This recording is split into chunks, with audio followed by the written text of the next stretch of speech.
लड़का कहता कि तू तो जाए खातिर चले जेबो। लेकिन सुन लो, बोला सुन लो तारा से बात कहता है। अरे बोलो हो अरे डोली चढ़ी पिया संगे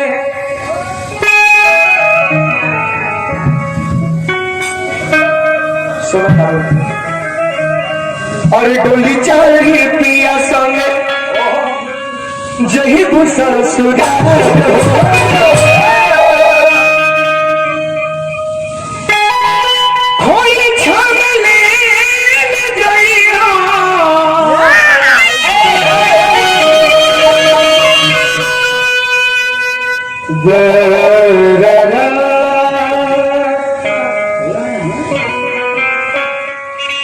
याद तेरी तर पाएगी, फंसाएगी रुलाएगी, वफाए तेरी मार डालेगी। हाय हाय हाय हे ईश्वर, तुझे हमारा वही जैसा हमारा प्रेम के बरकरार रखते हैं और से निवेदन करता नहीं।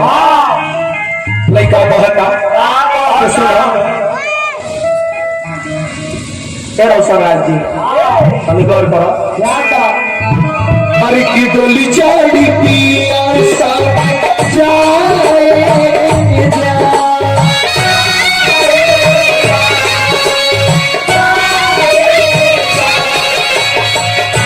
डोली चढ़ी पिया संगे, डोली चढ़ी पिया संगे जय ससुर